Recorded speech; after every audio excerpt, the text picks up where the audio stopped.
बांसुरी से कुंड खोद दिया। राधा कुंड और कृष्ण कुंड है, गोवर्धन की परिक्रमा में मिलते हैं। सारे तीर्थ वहां आकर के प्रकट हो गए। भगवान ने स्नान किया, देवताओं ने पुष्प वर्षा के बाजे बजाए और जय जयकार। केशी नामक राक्षस को भगवान ने मारा और उसके बाद भगवान मथुरा जाकर कंस को मारते हैं। ये बात संक्षेप में थोड़ा सुन। ठाकुर जी वृंदावन में 11 वर्ष रहे। एक दिन भी उन्होंने जूते नहीं पहने, क्योंकि वो गायों को अपना इष्ट देवता मानते थे। गाय नंगे पैर चलती हैं तो मैं उनके पीछे जूते पहनकर कैसे चलूं, इसलिए भगवान नंगे पैर चला करते थे।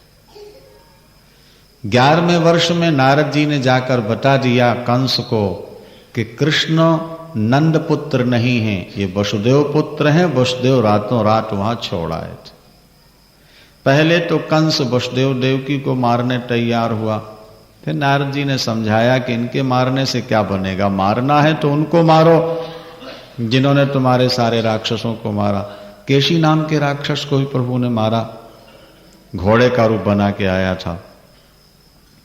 तब फिर अक्रूर को भेजते हैं कंस वृंदावन।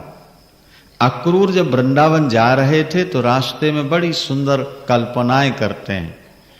आज मैं उन चरणों का दर्शन करूंगा जिन चरणों के जल को भगवान शंकर अपने मस्तक पर धारण करते हैं गंगा के रूप में। योगी जिन चरणों का ध्यान करते हैं, जिन चरणों के नाखूनों का प्रकाश भक्त के हृदय के अंधकार को मिटा देता है, आज मैं उन्हीं चरणों का दर्शन करूंगा। कंस मेरा बड़ा हितैषी है जो मुझे ठाकुर के पास भेज रहा है।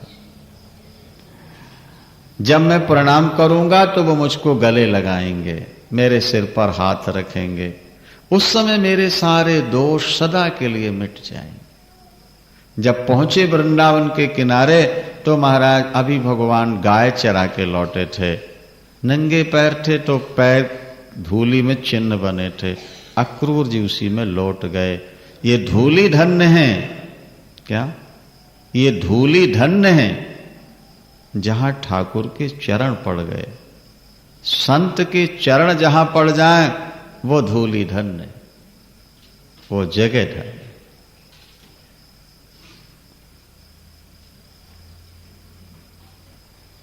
संतों के चरण जहां पड़ जाएं वो जगह तीर्थ बन जाती है। और भगवान के चरण पड़ जाएं तो फिर कहने क्या है। जाकर भगवान से मिले हैं, भगवान ने स्वागत सत्कार किया, वैसे ही मिले जैसा सोच रहे थे। फिर प्रभु ने पूछा चाचा जी कैसे आए। बोले प्रभु कंस आपको मारना चाहता है और बहाना धनुष यज्ञ का है।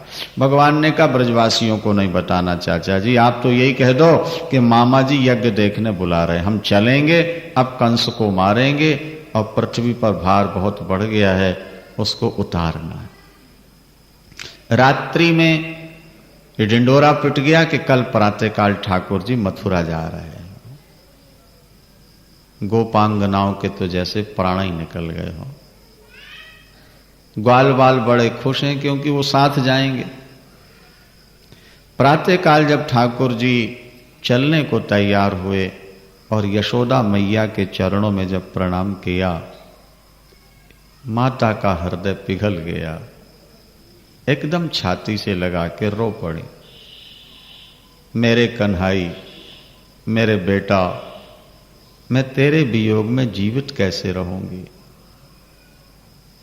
जैसे पानी के बिना मछली जीवित नहीं रह सकती, मैं तेरे बिना चैन से नहीं रहूंगी। कृष्ण अक्रूर कंस से कह दो मेरी 9 लाख गाय ले जाए, मेरा कोष खजाना ले जाए, सांकलों में मुझे बांध दे, उबलते तेल के कड़ाहे में खड़ा कर दे, मैं सी नहीं करूंगी, पर जब तक जीवित रहूं मेरा कन्हाई मेरी आंखों से ओझल ना हो।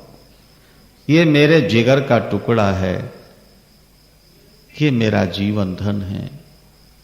मैं झोली पसार के भीख मांगती हूं, मेरे कृष्ण को कोई रोक लो मथुरा जाने से। नंद बाबा बोले मैं साथ जा रहा हूं, वापस ले आऊंगा। रोना नहीं चाहिए यशोदा। कंस ने बुलाया है, नहीं जाएंगे तो उसका क्रोध बढ़ जाएगा। भगवान जब रथ पर बैठे तो यशोदा मैया चाक पकड़ के रोने लगी। मेरी गर्दन से चाक निकाल दो ऊढ़ो, ताकि मेरे प्राण भी मेरे कन्हई के साथ चले जाएं। गोपियां रथ के सामने लेट गई। गाय, हजारों गाय आके रथ को घेर लेती हैं, बां बां ऐसे करती हैं जैसे बछड़े के घूमने पर गाय रोती है। भगवान तो सबकी आत्मा है। भगवान को पराया मत समझो। पराये की प्रीति थोड़े दिन रहती है, फिर खत्म हो जाती है। आत्मा से प्रीति कभी खत्म नहीं होती। इसलिए भगवान को तो अपनी आत्मा समझना चाहिए। आत्मा जैसे जल और तरंग अलग अलग नहीं है, इसी तरह से आत्मा और परमात्मा ये अलग अलग, ये दोनों एक तत्व, और वही अपना सहायक है। मैंने अभी सुनाया था ना आपको कि हरि बिनु तेरो कौन सहाई, काको मात पिता सुत बनिता और को काहू को भाई। धन धरणी सुख संपत्ति सगरो जही मानो अपनाई, प्राण चले को संग न जाए। जब प्राण निकलेंगे तो कोई साथ नहीं जाएगा। और काहे रहो लपटाई, उससे काहे को लपटा पड़ा भैया। दीन दयाल सदा दुख भंजनो, तासों रुचि न बढ़ाई। अरे प्रीति करना है तो उस प्रभु से करो। कह नानक यह जग सपना, कह नानक ये जग सब मिथ्या, ज्यों सपना रहनाई। जैसे रात का स्वप्न मिथ्या है, इसी तरह ये जगत मिथ्या है, जगत के नाते मिथ्या है। ईश्वर को आप लोग ऐसा मानते हो ना जैसे कोई डॉक्टर को, दुकानदार को मानता है। बीमार हुए तो डॉक्टर के यहां गए, दवाई ले ली, ठीक हो गए, डॉक्टर को भूल गए। परमात्मा ऐसा नहीं है। परमात्मा तो तुम्हारी आत्मा है।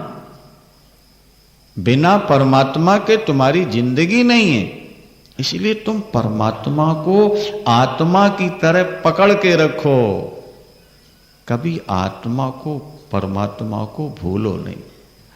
महाराज गोपियों को अलग किया और भगवान को लेके अक्रूर जी चले। रास्ते में अक्रूर जी संध्या करते हैं, और संध्या करके जब प्राणायाम किया तो शेष नाग पर विराजमान भगवान कृष्ण जब दिखे तो आंख खुल गई। देखा तो रथ पर भी बैठे हैं और शेषनाग पर भी बैठे हैं। तो अक्रूर जी के समझ में आ गया कि भगवान विष्णु ने ही ये अवतार लिया है। फिर तो प्रणाम किया कि प्रभु आप ही नरसिंह बने थे, आप ही बावन बने, परशुराम और राम भी आप ही बने, बुद्ध और कल्कि भी आप बनोगे और कृष्ण बनकर आए हो। हम आपके चरणों में बार बार प्रणाम करते। लौट के आए, रथ पर बैठे तो भगवान ने पूछा, चाचा जी क्या देखा? बोले प्रभु आपको छोड़ के और क्या देखूंगा, सारा जगत ही तो आपका रूप है। हमने ये बात कई बार कही है, ये ध्यान रखना। अभी अमृतसर में सुना रहे थे तो एक सज्जन आ गए, बोले हमें लिखा दीजिए। प्रोफेसर थे वो पहले। हमने ये कहा कि जयपुर में मूर्ति बनती है और मंदिर में रख दी जाती है, तो एक व्यक्ति के द्वारा बनाई गई मूर्ति में तो हम भगवान को मान लेते हैं,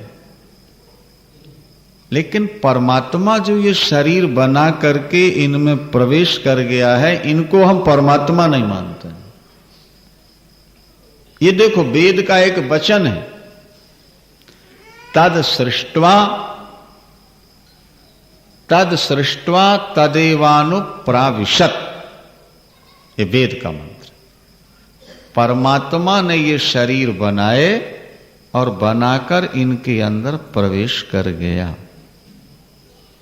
तो एक कारीगर पत्थर की मूर्ति बनाता है तो हम भगवान मान लेते हैं उसमें, और परमात्मा ने स्वयं जो मूर्तियां बनाई हैं ये चलती फिरती, इनमें हम भगवान को नहीं मानते। ये हमारी कमी है। पत्थर में भगवान को मान लेना सहज है, चलते फिरते व्यक्तियों में, जीवों में भगवान को देखना कठिन। पर जब तक तुम्हें प्राणी मात्र में परमात्मा नजर नहीं आएगा, तब तक तुम्हारी भक्ति और तुम्हारा ज्ञान अधूरा है। ये तुम समझ। सिया राम मैं सब जग जानी, अरे सिया राम मैं सब जग जानी, करऊं प्रणाम जोर जुग पाणी। सारे जगत में ईश्वर समाया हुआ है, ये उपासना है। मथुरा आते हैं, बाहर ठहर गए, शाम को मथुरा नगरी देखने चले। नगरवासियों ने बड़ा सत्कार किया। एक धोबी कपड़े प्रेस करके कंस के राजमहल की ओर जा रहा था। भगवान ने कहा, मामा जी एक कपड़े हमारे साथियों को दे दो, इनके कपड़े गंदे हैं, ये लोग कपड़े मांग रहे हैं। धोबी कहता, तुम्हारे बाप ने भी ऐसे कपड़े पहने हैं? ये राजा के कपड़े हैं, भागते हो कि नहीं? नहीं तो पुलिस वालों को बुलाकर अभी तुमको बंधन में डाल दिया जाएगा, मरवा दिया जाएगा। बात को ध्यान से सुनना जरा। व्यक्ति दो तरह के होते हैं। एक वे जो अपनी कमाई को अपनी मानते हैं, और दूसरे वे हैं जो अपनी कमाई को भगवान की मानते हैं। दो तरह के लोग, ये समझ लेना। देखो, कुब्जा भी रास्ते में मिलेगी जो कंस के लिए चंदन लेके जा रही है, और धोबी भी रास्ते में मिलता है जो कपड़े लेके कंस की ओर जा रहा है। भगवान धोबी से कपड़े मांगते हैं तो वो गालियां सुनाता है, और कुब्जा से जब चंदन मांगते हैं तो वो सहर्ष चंदन दे देती है। और जब भगवान को चंदन दिया तो भगवान ने उसकी ठोड़ी में ऐसी ठोकर मारी कि वो जो कुबड़ थी वो सीधी हो गई, उसके शरीर में सुगंधी भर दी। देवता पुष्प वर्षा के बाजे बजाए और जय जयकार करे। हमारी बुद्धि में जो कुबड़ है पाप का, वो तभी मिटेगा जब हम अपनी वस्तु को भगवान की समझ लें और भगवान के काम में लगा दें। कहते गुरु नानक देव जी महाराज अपने पिताजी से पैसे लेके जाते थे व्यापार के लिए, और रास्ते में साधु ब्राह्मणों को खिला देते थे, और आके कहते थे व्यापार बहुत बड़ा शुरू किया है, इसलिए पिताजी और पैसे दे दो। और कई बार ले गए, और एक बार जब पिताजी साथ गए तो देखा कि पैसे लेकर के सब साधु ब्राह्मणों को खिला पिला रहे। अरे भाई ये क्या है, ये कौन सा व्यापार है? बोले पिताजी ये सबसे बड़ा व्यापार है, पहले ऐसा किया होगा तो आज मिल गया है, और आज करोगे तो आगे मिले। एक व्यक्ति अपने धन को अपना मानता है और दूसरा व्यक्ति अपना धन भगवान का मानता है। धोबी ने कपड़े नहीं दिए, वो मारा गया, और कुब्जा ने कपड़े दे दिए तो उसकी कुबड़ निकल गई, कुरूपता निकल गई, दिव्यता शरीर में भर जाती है। दर्जी ने कपड़े सिल दिए हैं, भगवान ने वरदान दिया, और फिर श्री दामा नाम के माली ने मालाएं पहनाई हैं। भगवान ने कहा वर मांगो। उस माली ने कहा प्रभु 3 चीजें दे दो हमको। क्या? अपनी प्रेमा भक्ति, अपने भक्तों का संग, और जीव मात्र के प्रति मन में दया। ये सब शास्त्रों का सार। परमात्मा की भक्ति मिल जाए और भगवान के भक्तों का संग मिल जाए, और सभी जीवों के प्रति मन में दया। इससे बड़ा दुनिया का कोई धर्म नहीं। ऊपर के चिन्ह तुम धारण किए रहो, खूब मालाएं पहन लो, जटा रख लो, चंदन लगा लो, कंठी पहन लो। एक कर्म अच्छे नहीं है तो ये चंदन माला कंठी तुम्हें भगवान तक भेजने वाले नहीं, ये समझ लेना। चंदन माला कंठी पहन के तो रावण भी आ गया था सीता जी का हरण करने के लिए। बाहर के तुमने चिन्ह धारण कर लिए और अंदर वो चीज नहीं आई, तो बाहर के चिन्ह तुम्हें भगवान से नहीं मिला सकते। अंदर आना चाहिए, गुण अंदर आना चाहिए। भगवान ने वो धनुष जो रखा था बाएं हाथ से उठाए खड़ा किया और तोड़ दिया। कंस के अनुचर आए, उनको भी मार दिया। रात्रि में ठाकुर जी विश्राम करते, प्रातःकाल अखाड़े का आयोजन किया गया। धनुष तो टूटे ही गया, ठाकुर जी ने तोड़ दिया। कुबलया पीड़ नाम का एक हाथी था कंस के पास, बहुत बलवान। वो सारथी लेके खड़ा है। कंस ने कहा जैसे ही दरवाजे के अंदर आने लगे कृष्ण, वैसे हाथी से मरवा दो। लेकिन परमात्मा को कौन मारेगा भैया? 11 वर्ष के थे को, दरवाजे में आड़ा खड़ा है हाथी, अंदर जाने नहीं दे रहा। भगवान ने कहा भाई रास्ता दो, नहीं तो हम यमराज क्या भेज देंगे तुमको। उस महावत ने अंकुश मारा और हाथी ने भगवान को सूंड में लपेट लिया। बड़ा बलवान हाथी। भगवान तो सिटल के पीछे चले गए और पीछे के पैर पकड़ के हाथी के उठा के घुमा के ऐसा पटका कि हाथी और महावत दोनों खत्म हो गए। देवता पुष्प वर्षा के बाजे बजाए और जय।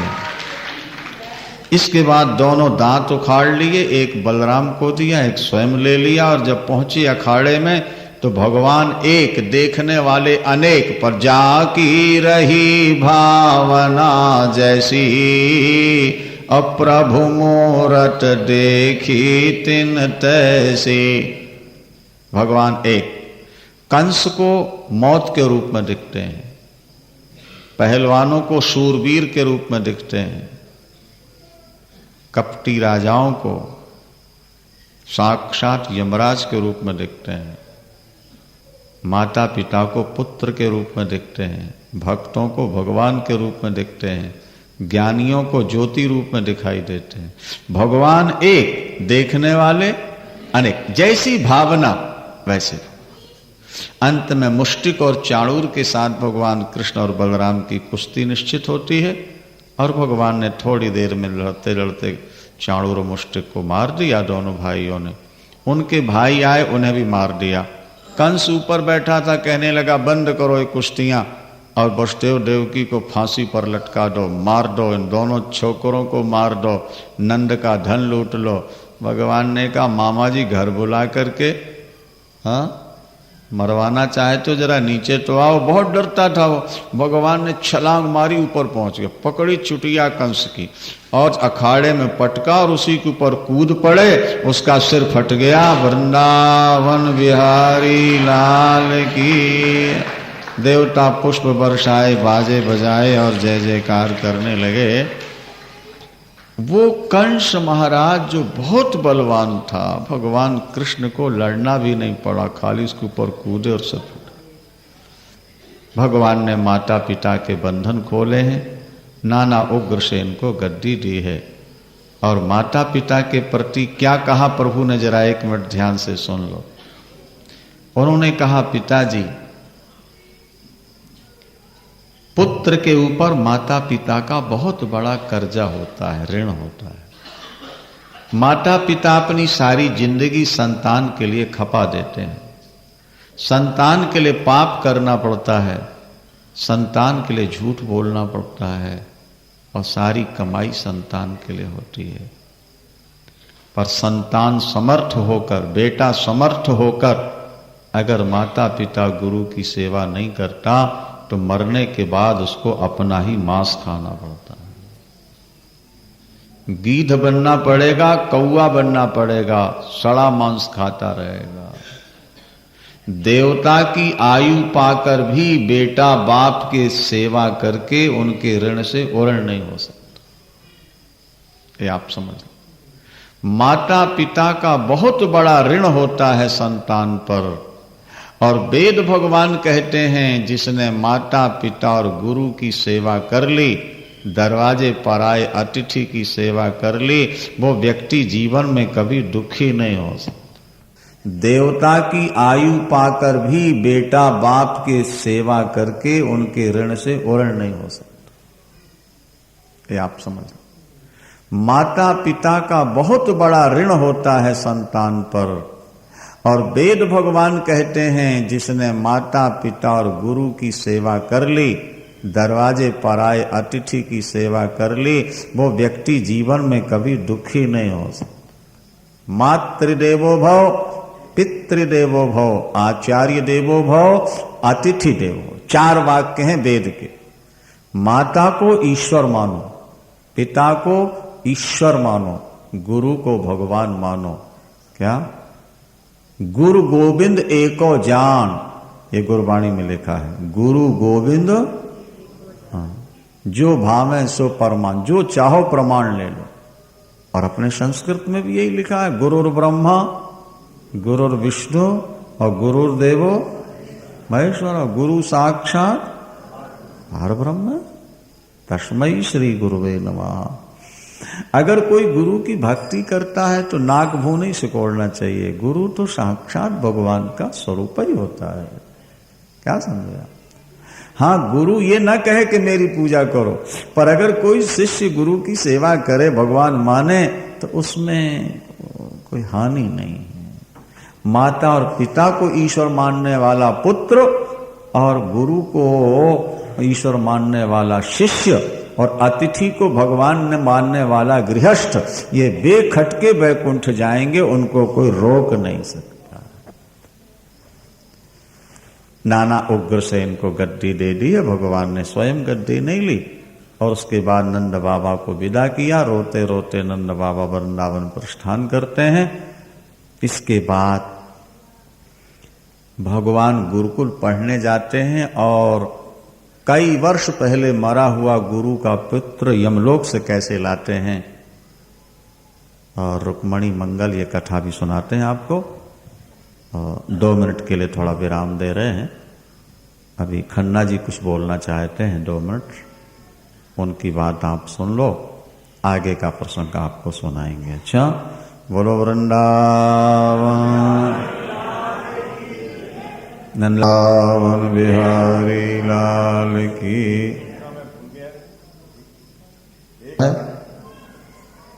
वसुदेव जी ने भगवान के प्राकट्य के समय जो 10,000 गोदान का संकल्प किया था, उसे वो आज पूरा करते हैं।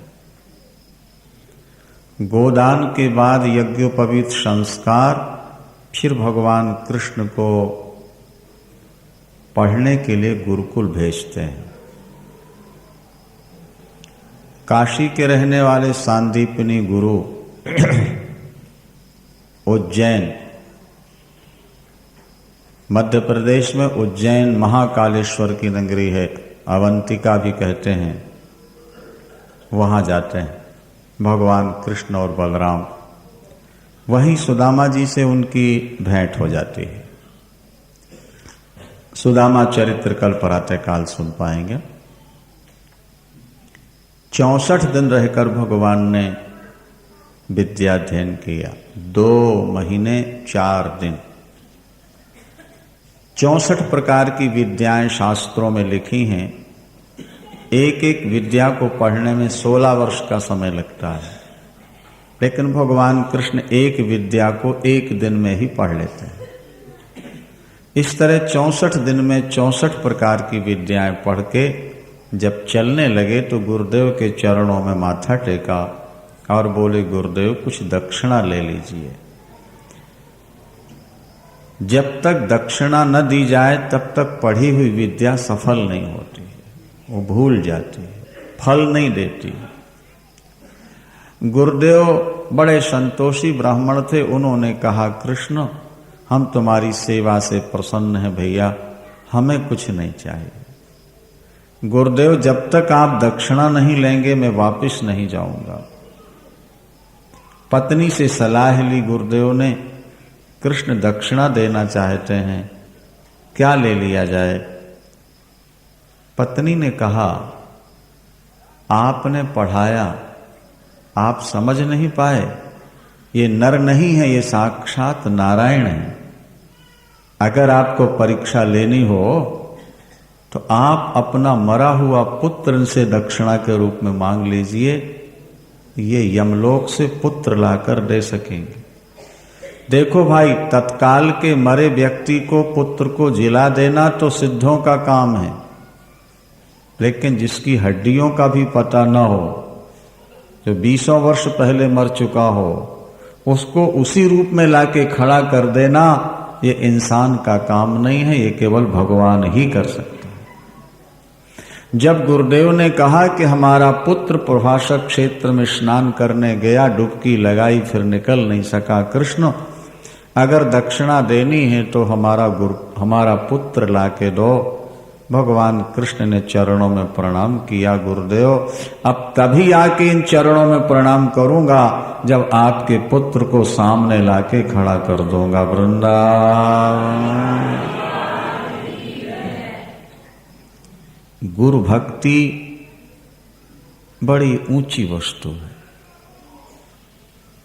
शास्त्र कहते हैं जैसे ईश्वर तत्व है, इसी तरह गुरु तत्व है।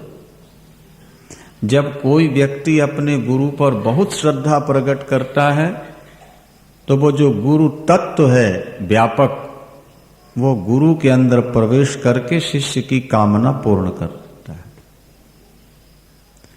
गुरु समर्थ न भी हो और तुम्हारे मन में श्रद्धा उत्कट हो, बहुत हो, तो गुरु तत्व गुरु के अंदर से तुम्हारी कामनाएं पूर्ण करेगा, तुम्हें ज्ञान शक्ति देगा। कितनी बड़ी गुरु भक्ति है भगवान की। समुद्र के पास पहुंचे, समुद्र सोने की थाली में आरती लेके आया, प्रणाम किया और बताया कि शंखासुर राक्षस ने आपके गुरुपुत्र को खाया है। भगवान ने समुद्र में छलांग मार दी, शंखासुर को फाड़ दिया, लेकिन वहां कुछ निकला नहीं, वो तो हड्डियां भी नहीं थी वहां। दाहिनावर्ती शंख लेकर आ गए। उसके बाद कृष्ण और बलराम दोनों रथ पर बैठकर यमलोक पहुंचे। भागवत में लिखा है, यमराज ने देखा कि यहां तो सदा पापी आते थे, आज परमात्मा कैसे आ गया। वृंदावन। स्वागत किया, सत्कार किया और पूछा भगवान कैसे पधारे। भगवान ने कहा गुरुपुत्र मेहानीतम निज कर्म निबंधनम आन यशो महाराजो मत शासन पुरस्कृतम। देखो हमारा गुरुपुत्र यहाँ लाया गया है कर्मानुसार, हमें गुरुदक्षिणा चुकानी है, इसलिए हमारा गुरुपुत्र वापस कीजिए। तत्काल यमराज ने गुरुपुत्र वापस किया। भगवान सूक्ष्म आत्मा लेकर आए और वही पुराने परमाणुओं को जोड़कर वही शक्ल बनाकर गुरुदेव के सामने खड़ा कर दिया। देवता पुष्प वर्षा के बाजे बजाए और जय जयकार की। ये दिव्यता है, ये मनुष्य ये कार्य नहीं कर सकता, ईश्वर कहते। और फिर गुरुदेव के चरणों में प्रणाम किया। गुरु की बड़ी महिमा है। देखो गुरु गोविंद दोनों खड़े काके लागू पाए, बलिहारी गुरु आपकी जिन गोविंद दियो लखाए। गोविंद दियो मिलाए। गुरु भक्ति सबसे श्रेष्ठ है। तुम्हारी विद्या सफल हो कृष्ण, जाओ। आ गए। उद्धव जी को वृंदावन भेजा है। इसके बाद प्रभु ने गोपांगनाओं को ज्ञान देने के लिए नंद यशोदा मिले हैं। रात भर रोते रहे भगवान कृष्ण की चर्चा करते हुए। नंद जशोदा मार्ग जोहत नित उठ साँझ सकारे, श्याम श्याम कही चहु दिस टेरे, आंसुअन बहत पनाले। सदा भगवान कृष्ण का स्मरण करके रोते रहते थे। ईश्वर को अपना बना लो, अपना मान लो, उसके लिए हंसना भी भला और रोना भी भला, उसका संयोग भी भला और वियोग भी भला। क्योंकि जिससे प्यार होता है मन उसी में लग जाता है। अगर तुम्हारा मन परमात्मा में लगा रहा तो तुम्हारा कल्याण होता। ऊधों से जब नंद बाबा ने कहा कि भैया अब कृष्ण तो हमारा रहा नहीं, कृपा करो कोई साधना बताओ भगवान शंकर की या भगवान विष्णु की, ताकि हमारा भविष्य तो बन जाए, ये जीवन तो यूं निकल गया। ऊधों ने कहा बाबा अब आपको कोई साधना नहीं करनी है, आपकी साधना पूर्ण हो चुकी। जो कृष्ण का नाम लेकर मरते हैं वो सीधे बैकुंठ चले जाते हैं। फिर कृष्ण को आपने गोद में खिलाया अपना बेटा मान करके, और आज उनके लिए आप रोते रहते हो।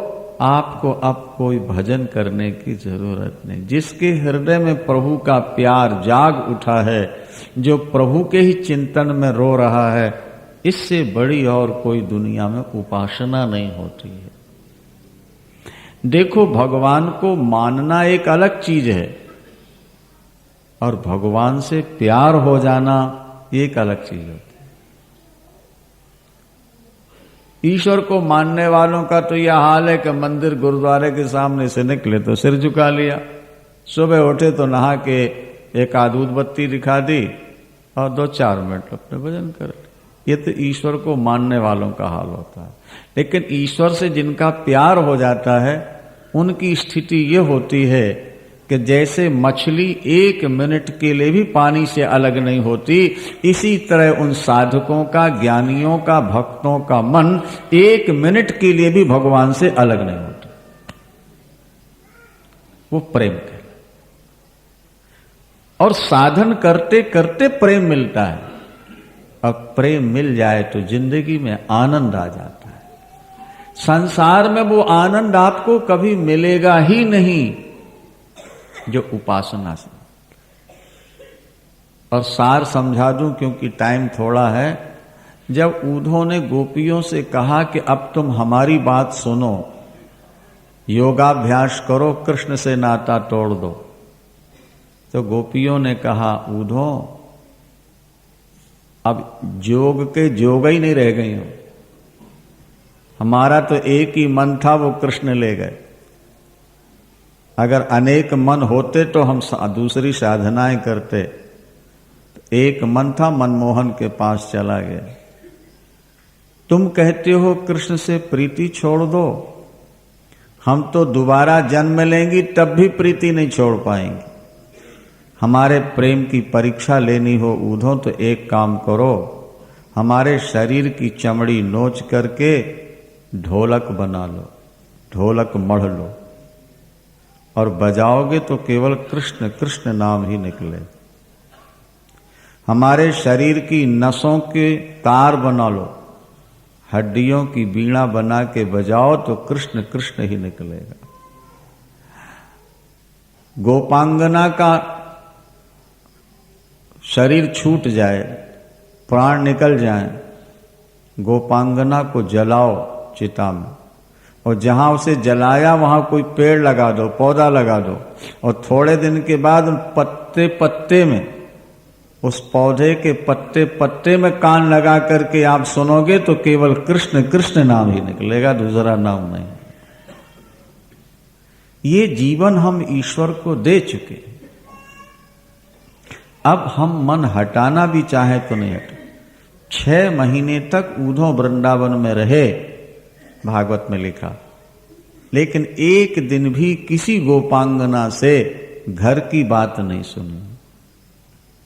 वो कृष्ण नाम ही लेती हैं, कृष्ण चर्चा ही करती हैं, कृष्ण के दर्शन के लिए ही वो व्याकुल हैं और कृष्ण की कथा ही सुनते। और दूसरा का, और निरंतर उनके आंसू बहते हैं। गोपियों के बारे में लिखा है सुबह 4 बजे से लेकर रात को 10 बजे तक काम करती हैं, लेकिन एक श्वास भी भगवान कृष्ण के बिना उनकी नहीं निकलती। या दोहने वहनने मथनोपले प्रेंखनार्भरुदितो क्षणमार्जनादौ गायन्ति चैन मनुरक्त धियो श्रुकंठ्यो धन्या ब्रजस्त्रिय उरुक्रम चित्तयानः। भागवतकार कहते हैं गोपियां कितने काम करती थी, सुनो देवियों जरा सज्जनों। कुछ लोग ये सोचते हैं कि घर में भजन नहीं हो सकता, लेकिन हम कहते हैं कि गोपियां जंगल नहीं गई, घर ही में रहीं और सारा दिन काम करती थीं। आजकल की देवियों को तो कोई काम है ही नहीं। पानी भरने कुएं नहीं जाना पड़ता, नल खोला पानी आ गया। चक्की पीसनी नहीं है, धान कूटनी नहीं है, लकड़ी फूंकनी नहीं। अरे आज तो सब कुछ ऑटोमेटिक हो गया है विज्ञान के युग में, और बड़े घरों में नौकर नौकरानियां लगी हैं। और फिर भी अगर तुम कहो कि हमको टाइम नहीं मिलता भजन करने का, ये दुर्भाग्य की बात है। गोपियां कितने काम करती हैं, सुनो जरा। या दोहने वहनने मथनो पलेपो प्रेंखींख नार वरुदितो क्षण मार्जनाद। वे प्रातः काल उठ करके 10-10, 20-20, 50-50 गायों का दूध निकालती हैं। रात में जो दही जमाया है फिर मटके में डाल के उसका मंथन करती हैं। इसके बाद चक्की पीसती हैं, फिर धान डाल के उखल में कूटती हैं। सारा गोबर उठा के खेत में फेंकने जाती हैं। मकान कच्चे हैं, पहले झाड़ू लगाती हैं, पानी सींचती हैं, फिर गोबर से उसमें पोछा लगा लिपटी, फिर चित्रकारी कर भरती हैं। मक्खन बेचने जाती हैं, रोटी बनाती हैं, पति को रोटी देने खेत में जाती हैं, कपड़े स्वयं धोती हैं, साग सब्जी स्वयं खेत से लाती हैं। शाम को फिर गाय उनको दोहना है, रात को दूध फिर जमाना है पका करके। माने भागवत में लिखा है कि सुबह 4 बजे से लेकर के रात को 10 बजे तक गोपांगनाओं को 10 मिनट बैठने की फुर्सत नहीं।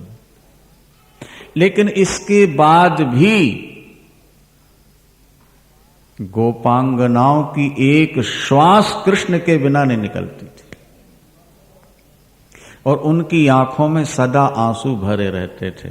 उनके हृदय में भगवान की झिलमिलाती हुई मूर्ति सदा उनको नजर आती थी। काम हाथ से करना है, चिंतन मन से होता है, नाम मुख से लेना है। तो हाथ से काम करते चलो और मुख से भगवान का नाम, काम करते चलो नाम जपते चलो, मन से स्मरण करते चलो। गोपांगनाओं का जीवन हमारे लिए आदर्श है। और जब गोपांगनाओं की स्थिति उद्धव ने देखी तो साष्टांग प्रणाम किया। गए थे शिष्या बनाने, स्वयं शिष्य बन गए और ये कहा बिरहेण महाभागा महान में अनुग्रह करता। हे गोपांगनाओं, आपने मुझको विरह का दान देकर मेरे ऊपर बड़ा अनुग्रह किया। आपने भक्ति प्रवर्तित की है जो मुनियों को भी दुर्लभ है। मैं भगवान कृष्ण से प्रार्थना करता हूं, मेरा दोबारा जन्म हो तो वृंदावन में वृक्ष बना देना। आशा महो चरण रेणु जुसामहो श्याम, और वृंदावने किमपि गुल्मलतौषधीनाम। आज भी गोवर्धन के किनारे कुसुम सरोवर के पास उद्धव जी वृक्ष बन के खड़े आज भी। और जब वहां महासंकीर्तन कभी होता है तो करतालें बजाते उद्धव प्रकट हो जाते। वृक्ष बनकर क्यों खड़े हैं? ताकि गोपियों की चरण धूलि उड़कर मेरे पत्तों पर पड़ जाए, मेरा जीवन धन्य धन्य हो जाए। और जब उद्धव चलने लगे, गोपियों का संदेशा क्या था? यही कि हमारा कहीं भी जन्म हो, हम कुछ भी बने, पर अगले जन्म में भी हमारे हृदय में भगवान कृष्ण की भक्ति भरी रहे, हमारा मन कृष्ण को छोड़कर दूसरी जगह न जाए। और जब उद्धव भगवान के पास पहुंचे तो भगवान ने अपने रोम रोम में गोपी ग्वाल वालों को दिखा दिया, तो देवता पुष्प वर्षा के बाजे बजाए और जय जयकार करते हैं। रुक्मणी मंगल आपको 5-7 मिनट में सुना दें, संक्षेप में ही ये सब कथाएं चल रही हैं। विस्तार के लिए तो हमने बताया कि 100 कैसेट भर लोगे तब भी पूरा नहीं होगा, पर हर प्रसंग का सार सार आप समझ लो। कंस की 2 बेटियां थीं, अष्टि और प्राप्ति। वो कंस की 2 पत्नियां जो जरासंध की बेटियां थीं, उनका नाम था अष्टि और प्राप्ति। कंस माने लोभ, लोभ की 2 इच्छाएं होती हैं, इतना प्राप्त कर लिया, इतना और प्राप्त कर लूं, इतना मेरे पास है, इतना और प्राप्त कर लूं। एक कंस माने लोभ। लोभी व्यक्ति जिंदगी में कभी आराम से बैठ नहीं सकता, करोड़ों कमा लेगा फिर भी रात दिन बस वो दुकान पर बैठा ही रहता है। थूक लगा लगा के नोट गिनने में बड़ा आनंद आता है। पावरे को ये पता नहीं है कि ये नोट यहीं रह जाने वाले हैं। अभी पहले भी सुनाया था कि सिकंदर के तिजोरी की चाबियां 40 ऊंटों में लादी जाती, और जब मरा इकट्ठे गर जहां के जर सभी मुल्कों के माली थे। सिकंदर जब गया दुनिया से तो दोनों हाथ खाली थे। भैया कमाओ परिवार के लिए, लेकिन इतना ज्यादा नहीं कि भगवान ही भूल जाओ। कुछ कथा कीर्तन सत्संग करो, आगे के लिए भी कुछ कमा लो। भजन ही आगे की कमाई है, ये सब यहीं रह जाएगी। जरासंध ने 23 अक्षौणी सेना लेकर 17 बार मथुरा पर आक्रमण किया है, और भगवान ने स्वर्ग से 2 रथ बुला लिए थे। स्वर्ग से ही भगवान के लिए शस्त्र आ गए हैं, भागवत में लिखा है। और कृष्ण और बलराम ने उन्हीं शस्त्रों को लेकर उन्हीं रथों पर बैठकर 23 अक्षौणी सेना को 17 बार मारा। 18वीं बार काबुल की ओर से कालेवन म्लेच्छ बहुत बड़ी सेना लेके आता है, यहां से जरासंध आ रहा था। तो प्रभु ने विश्वकर्मा को बुलाकर 1 घंटे में द्वारिकापुरी बसा ली समुद्र के अंदर, और वरुण देवता के सैकड़ों रथ मंगाकर मथुरा वासियों का सामान और व्यक्तियों को रथों पर बैठाल के आकाश मार्ग से भेज दिया। कालेवन से लड़ते हुए मुचकुंद के द्वारा कालेवन को मरवाया है, और जरासंध से लड़ते लड़ते भगवान द्वारिका की ओर चल पड़े हैं। रणछोर कहलाए हैं। प्रवर्षण गिरी पर चढ़ गए, आग लगा दी, भगवान छलांग मार के द्वारिका पहुंच गए। विदर्भ देश के राजा थे भीष्मक, उनकी राजधानी थी कुंडनपुर। उनके 5 पुत्र और 1 बेटी थी जिसका नाम था रुक्मणी। ये लक्ष्मी का अवतार रुक्मणी। नारद जी से रुक्मणी जी सदा भगवान की कथाएं सुनती रहती थीं। जैसा करो संग वैसा चढ़े रंग होता है। संग का रंग बहुत चढ़ता है, इसलिए जिंदगी में अच्छा संग करना, तुम्हारी जिंदगी बदल जाएगी, जीवन बदल जाएगा। रुक्मणी जी ने भगवान की कथा सुनते सुनते भगवान को पति मान लिया। और रुक्मणी के भाई का नाम था रुक्मी, उसकी मित्रता थी शिशुपाल से, उसने सगाई कर दी शिशुपाल के साथ रुक्मणी जी। और रुक्मणी जी को मालूम नहीं होने दिया। जब बारात आने का समय आ गया, बीच में 2 दिन बाकी बचे, तो रुक्मणी जी को पता लगा कि मेरी सगाई तो शिशुपाल से। अब स्त्री जाति तो हमेशा पराधीन रही। रुक्मणी जी बहुत रोती हैं कि ये जीवन तो मैंने भगवान कृष्ण को दे दिया है, अब दूसरे के हाथ में हाथ कैसे दूंगी। भारतीय नारी पति के रूप में हृदय में एक ही चित्र बनाती है, दूसरा नहीं बनाती। यही तो विशेषता थी। बहुत रोई। एक ब्राह्मण पूजन करने जो आया है देख रहा है रुक्मणी को रोते, पूछा बेटी क्यों रो रही हो। सारी अपनी दुख भरी कहानी सुना दी। ब्राह्मण ने कहा तो मैं क्या कर सकता हूं, मेरे लायक कोई सेवा हो मैं सहयोग दे दूं। हमारा पत्र द्वारिका दे आओ।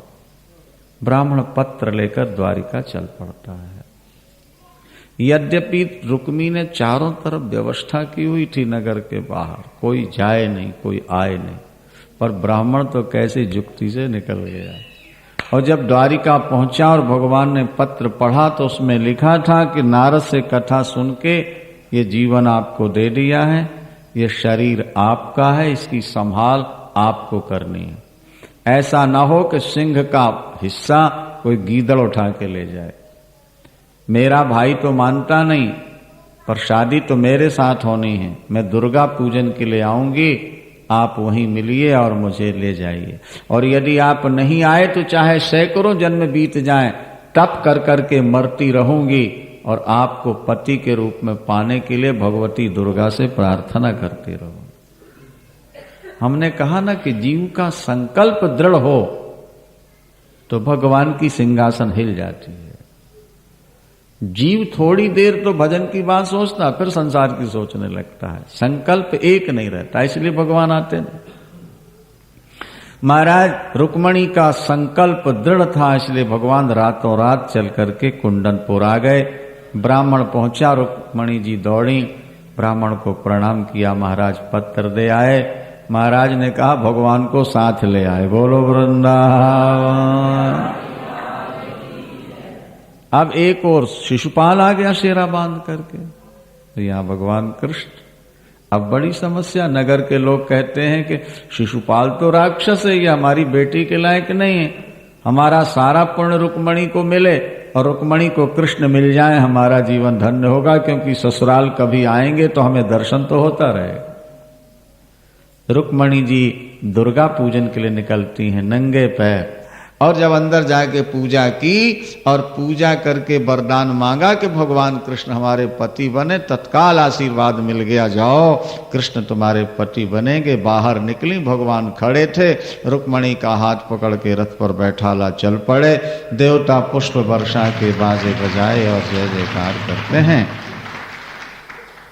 भगवान चले। शिशुपाल ने कहा रुक्मी तेरी नाक काट ली कृष्ण ने, देख तेरी बहन का हरण करके लेगा। शिशुपाल भी बेचारा बड़ा दुखी, तभी तो गालियां देता रहा ना भगवान। तो रुक्मी चला भगवान को मारने, लेकिन भगवान को कौन मार सकता है। भगवान ने थोड़े देर में उसकी सेना सब तहस नहस कर दी और वो रुक्मी को पकड़ लिया, तलवार निकाली तो रुक्मणी ने पैर पकड़ लिया। अब आपका साला बन चुका है, प्रभु मारोगे तो लोग कहेंगे बहन ने भाई को मरवा दिया, छोड़ दो इसको, छोड़। वो भोजकट नगर बसा के रहने लगा। द्वारिका पहुंचे तो रुक्मणी जी का प्रथम विवाह भगवान से हुआ। इसको रुक्मणी मंगल कहते हैं, क्योंकि वहां तो माता पिता थे नहीं रुक्मणी जी के, और खाली बेटी का ब्याह तो होता नहीं, कोई दहेज तो चाहिए कि नहीं।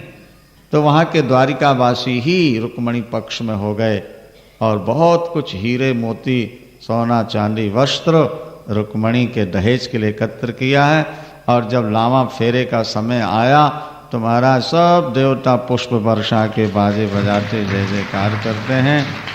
लावा फेरे हुए हैं रुक्मणी के, और जब बैठे हैं तो भगवान ने आशीर्वाद दिया है कि जो व्यक्ति रुक्मणी मंगल की कथा श्रद्धा से पढ़ेगा सुनेगा, उसके घर सदा मंगल होते रहेंगे, उसके घर सदा लक्ष्मी का निवास होगा।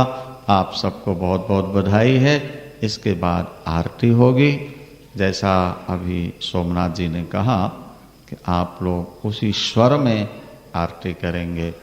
रुक्मणी मंगल की इस मंगल वेला में सब लोग मिलकर आरती करके प्रसाद लेकर ही जाएंगे। वृंदावन श्री कृष्ण गोविंद हरे मुरारे, हे नाथ नारायण। श्री कृष्ण गोविंद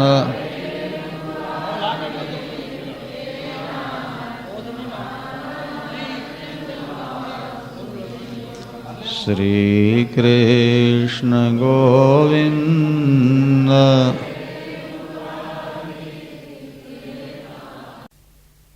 नारायण नारायणं नमस्कृत्य नरं चैव नरोत्तमं देवीं सरस्वतीं व्यासं ततो जयमुदीरयतु गुरुर्ब्रह्मा गुरुर्विष्णुर्गुरुर्देवो महेश्वरः गुरु साक्षात् परब्रह्म तस्मै श्रीगुरुवे नमः। अखण्डमण्डलाकारं व्याप्तं येन चराचरं तत्पदं दर्शितं येन तस्मै श्रीगुरुवे नमः। तस्मै श्रीगुरुवे नमः। श्रीराम जय राम जय जय राम।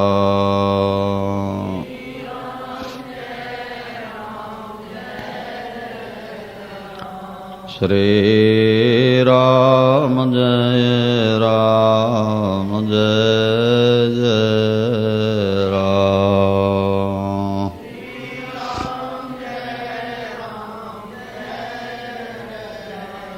श्री राम जय राम जय जय राम।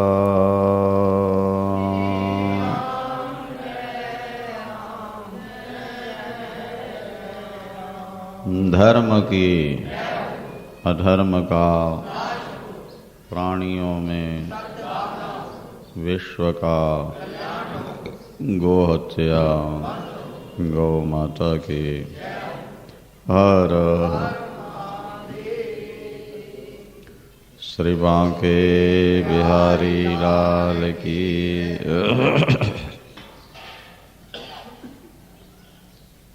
रुक्मणी मंगल के बाद रुक्मणी जी से प्रथम पुत्र के रूप में प्रद्युम्न जी की उत्पत्ति होती है। हमारे शास्त्रों में चतुर्व्यूह उपासना का विधान है। भगवान के 4 रूपों का चिंतन करना, जैसे राम लक्ष्मण भरत और शत्रुघ्न। इसी तरह कृष्ण बलराम, प्रद्युम्न और अनिरुद्ध, ये 4 की उपासना मानी जाती है। इसीलिए कि अंतःकरण चतुष्टय है, मन बुद्धि चित्त और अहंकार। बाहर 10 इंद्रियां हैं, 5 कर्मेंद्रिय और 5 ज्ञानेंद्रिय। जिनके द्वारा हम कर्म करते हैं उनका नाम कर्मेंद्रिय होता है, और जिनके द्वारा वस्तुओं का ज्ञान हो, बोध हो, उसको ज्ञानेंद्रिय कहते हैं। जैसे पैरों से चलना ये कर्म है, हाथों से उठाना धरना लेना देना ये कर्म है। मलमूत्र का त्याग करना ये दोनों इंद्रियां कर्म, ये कर्मेंद्रिय कहलाती। बोलना ये भी एक कर्म है। इस तरह से ये 5 इंद्रियां कर्मेंद्रियां कहलाती हैं। हाथ पैर मलमूत्रेंद्रिय और वाणी 5, और 5 ही ज्ञानेंद्रियां होती हैं। आँख, इससे रूप का ज्ञान होता है ना। सामने कौन खड़ा है ये आँख बतलाती। शब्द के द्वारा भी व्यक्ति का पता लग जाए कौन व्यक्ति आवाज दे रहा है। दीवाल के उस पार कौन बोल रहा है, एक कान उसका बोध करा देते हैं, इसलिए इसको ज्ञान इंद्रिय कहते हैं। अंधेली रात में आप निकल रहे हैं और रात रानी की सुगंधी आ गई, तो उसने ज्ञान करा दिया कि यहाँ रात रानी लगी हुई है। आँख से दिख नहीं रही अंधेले में, लेकिन नाक ने बता दी, ज्ञानेंद्रिय। जिह्वा भी ज्ञानेंद्रिय है। नमक अधिक है या कम, मीठा ज़्यादा है या कम, इसका बोध जीभ से होता। और चमड़ी, शरीर में जो त्वचा है, ये सारे शरीर के अंदर है। ये बतलाती है पानी ठंडा है या गर्म है, हवा ठंडी है या गर्म है, जिसका हम स्पर्श करते हैं वो कोमल है या कठोर है। इसका ज्ञान किससे हुआ? त्वचा से। कितने हो गए मिलके? 5। 5 ज्ञानेंद्रिय हैं और 5 कर्मेंद्रिय। इनके एक एक विषय है, प्रत्येक इंद्रिय का एक विषय होता है। जैसे कान का काम है शब्द को कैच करना, शब्द को पकड़ना, ये कान का काम है शब्द को पकड़ना। आँख का काम है रूप को पकड़ना, नासिका गंध को पकड़ती है और जिह्वा रस को पकड़ती है, त्वचा स्पर्श की हुई वस्तु को पकड़ती है। ज्ञान। अच्छा, इनके एक एक देवता भी हैं, ध्यान देना थोड़ा। आँख के देवता सूर्य नारायण। प्रकाश नहीं होगा तो आंख कुछ देख नहीं सकेगी। अच्छा, प्रकाश के बिना आंख कुछ देख नहीं सकती, इसलिए नेत्र के देवता सूर्य हैं, कान के देवता दिशाएं हैं। किस दिशा से शब्द आ रहा है, यदि दिशा हटा दी जाए, कान में कुछ लगा दिया जाए तो फिर सुनाई नहीं पड़ेगा। नासिका के देवता अश्विनी कुमार हैं, देवताओं के वैद्य अश्विनी कुमार, वो 2 भाई हैं। नासिका के छिद्र भी 2 हैं। इसी तरह मुख में 2 इंद्री हैं, एक कर्मेंद्री जिससे हम बोलते हैं और दूसरी ज्ञानेंद्री जिससे हम स्वाद लेते हैं। तो कर्मेंद्री के देवता हैं अग्नि और ज्ञानेंद्री के देवता हैं वरुण। इसी तरह पैरों के देवता हैं विष्णु, हाथों के देवता इंद्र, मित्र और यम मलमूत्रेंद्री के देवता हैं, और वायु त्वचा के देवता। एक देवता एक इंद्री, एक इंद्री एक देवता, वो एक एक उनका विषय हो गया। तो अब अंदर भी 4 हैं, मन, बुद्धि, चित्त और अहंकार। तो उनके भी देवता होना चाहिए। तो शास्त्र कहते हैं कि मन का देवता है चंद्रमा। क्या? मन के देवता चंद्र, और बुद्धि के देवता है ब्रह्मा, अहंकार के देवता है शंकर, और चित्त के अधिष्ठात्री देवता विष्णु, वासुदेव। 4। तो ये चारों अवतार लेते हैं, जैसे राम, लक्ष्मण, भरत, शत्रु, ये चारों के देवता हैं। लक्ष्मण को अहंकार का देवता माना जाता है, राम को चित्त का माना जाएगा, शत्रुघ्न को बुद्धि का देवता मानते हैं, और भरत को मन का देवता मानते हैं। इस तरह से जो कृष्ण के उपासक हैं उनके लिए भी 4, कृष्ण, बलराम, प्रद्युम्न और अनिरुद्ध। भगवान कृष्ण के पुत्र हैं प्रद्युम्न और प्रद्युम्न के पुत्र हैं अनिरुद्ध। तो ये चारों भी चारों के देवता हैं अंदर।